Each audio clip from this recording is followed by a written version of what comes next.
Good morning. Oh, hold up. My hat's crooked. My hat is crooked. Good morning. Stephen Talbott here. Today is Friday, August the 4th, and it's a lovely day. You have to excuse me, I'm eating my apple.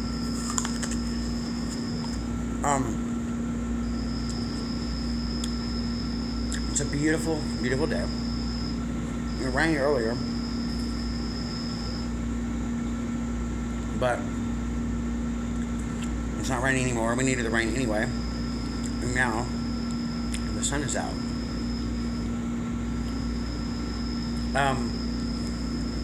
Today I want to talk about something that's maybe a little bit weird. Some people might even say I'm crazy, but that's okay. I don't mind. So there's going to be two parts to this story.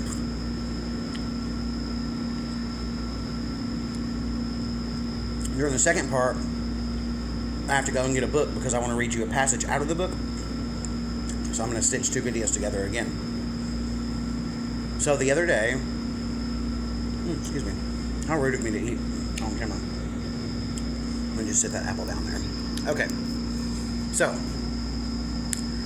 the other day,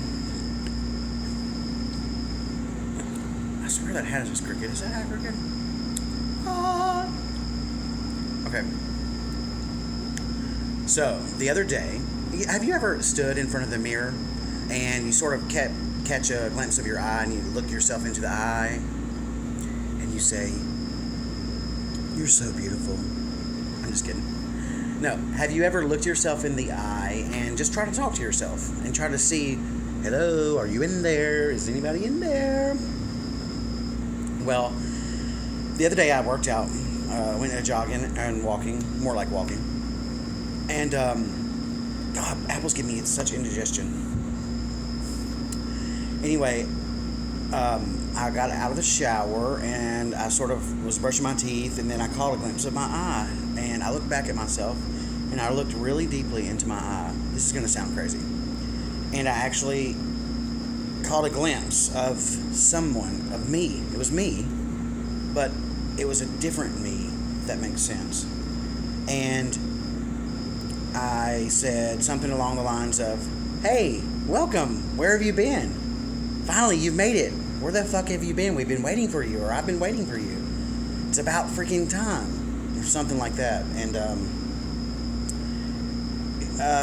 And it just lasted for a minute. I just sort of talked to myself, and then that night, me and my brother are pretty close, and we can talk about crazy stuff if you're so inclined to believe that this story is crazy, or maybe crazy is truth. Who knows? Anyways, I told my brother about it. And my brother was like, "Dude, I know exactly what you mean." And then I had started this book, the same book that I mentioned the other day in one of my videos. It's called, it's by Lynn Grabhorn, I think is her name, or Lori Grabhorn. And it's called Hello, Your Life is Waiting. And at that point, I was only on like page 20 or something. And now I'm only on page like 50. And already I've had like another epiphany, anyways, I'm going to read you this passage, and I read this after I had this little incident with myself in the mirror, and it only drives home what I felt, and it only proves my point, and the reason I'm sharing this with you. I just think it's so cool and crazy, and anyway, I just wanted to share it with you. So, coming up, I'm going to read you a small passage from this book, which is called Hello, Your Life is Waiting, by Lynn Grabhorn. So stay tuned, be right back.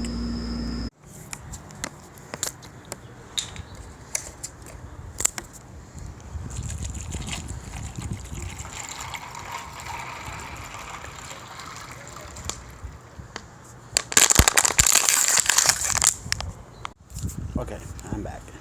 Thank you for your patience. Okay, so just to recap my story. The other day, after I worked out, I took a shower. When I got out, I sort of caught a glimpse of my eye in the mirror. And it was And the way that I told it before, I don't think really captured the emotion that was involved. When I caught my eye, I mean, I literally was like, "Hey, is that you? Hey, you finally made it. You're here. Like, where have you been? What have you been doing? Like, where the fuck have you been? I've been waiting for you." And I was like all teary-eyed. I mean, I don't know. You get it or you don't get it. Anyway, I'm just sharing my experience. So here's the passage that I want to read to you. And I'm going to, I'll flip the camera around in a second and show it to you, but I'm just going to read it for now. So I apologize if I'm not looking at you in the camera. Here we go. Oh, shit. See, it's from this book. Shit. See, excuse me, your life is waiting. Okay. Here we go. Damn it, it's windy, sorry. Okay. And let's try this again.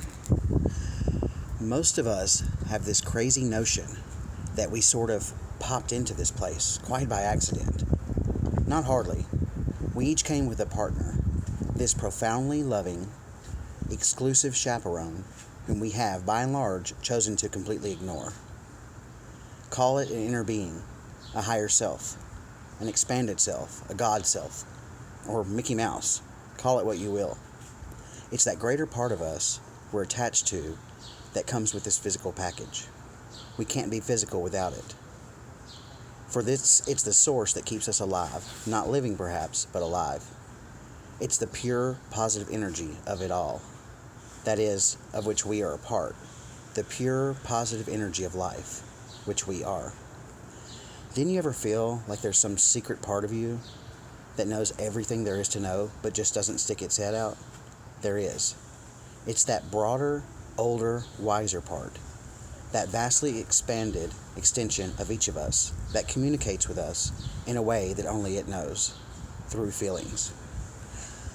So, here, I'll show it to you real quick. Well, I can't tell what the hell I'm showing you.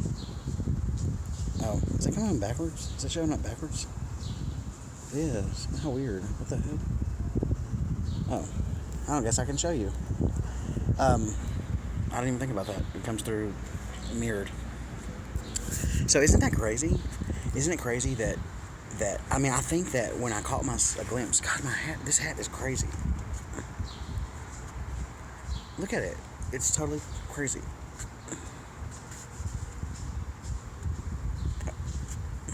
Anyways. Okay. It's just gonna look crazy for a minute. Anyway, isn't that freaking nuts? It's like when I caught that glimpse the other day, that's who I was talking to. I was talking to that inner self, that inner being, that higher self, that person that knows everything, that energy that's inside all of us, that energy that is us, that is God, that's just the positive energy of the entire universe. It's exhilarating, really. I mean, as you know, to think that we have that person there always with us, that is us, and that we have ourself to rely on and ourself to get us through everything that we need to get through, and ourself will never throw at us more than we can handle. There's always that peace and that calm and that inner self. And I think that this goes hand in hand with the fact that I've been meditating every day for about a month and a half too, I guess. And if that's something that you don't do, I strongly encourage it. I never really knew what meditating was. I mean, I saw people sort of like with their legs crossed or whatever. But I just never really did it because I don't know what to expect. I'm like, and honestly, I really never gave it a try because I didn't know what meditating was. What is meditating? Like, what do you mean? Do you just stand there, sit there? Do you just humble? Do you sing? I mean, kumbaya around a campfire? For the longest time, I honestly didn't know what meditating was. But thankfully, there are several apps out there that you can wear headphones or you can listen through your speaker or your Bluetooth device or whatever. And it's guided meditation. It teaches you everything there is to know about meditation, and it makes it much, much, much easier to grasp. And it's like not what you think it is. It's not some weird kumbaya cult classic or something. It's just time with yourself. It's just time being you in the moment. And so I've tried several apps. I've tried Calm. I've tried Headspace, and I've also tried Aware. Now, Calm and Headspace are about $20 or $25 per year, or there's a monthly fee if you choose to do it monthly. Um, I, I like Aware better for several reasons. One, they have way more like courses. They have these things called energizers. So if you ever find yourself throughout the day getting down or whatever, you can do an energizer, which is like 2 or 3 minutes. There's also the apple. There's also all these different courses like I'm only still in the introductory one that just sort of starts at the beginning and starts at the basics, where you sort of do body scans, and that may sound weird, but I promise it's not. And the other big reason that I liked it is because when it first came out, they were doing a special for its original users, where you could pay $4 for lifetime access, lifetime membership. So, I could either pay $20 a year every year of my life if I chose to keep on going with one of the Calm or Headspace, or I could pay $4 once and be done with it for life. So that's the big reason why I like Aware. And if you just look in iTunes or Google Play, it's just AWARE, Aware. It's great. And there's also free versions of all of these apps. I think that maybe they'll let you go through the 7-day one for free, and then they want you to pay or something. Or, of course, you can always meditate anywhere you want, on your own, buy a book, look on YouTube. There's lots of stuff on YouTube. You don't necessarily need an app. I'm just saying that for me, it was... it's the only reason that I stuck with it, and I've continued to do it every day or every other day. So, I don't know. It's weird because I've only decided to sort of reevaluate my life and everything about what I'm doing, and only about a month and a half ago, and already I feel like I've discovered so much, and which only means that there's so much more to discover, and I'm very, very excited about that. So, I'm glad that you are with me and along for the ride. As I said before, these videos are meant to inspire, hopefully to be inspired, to hear people's stories, and to be accountable to myself, and just sort of a video diary for me. So with that, I will see you next time, and enjoy yourself.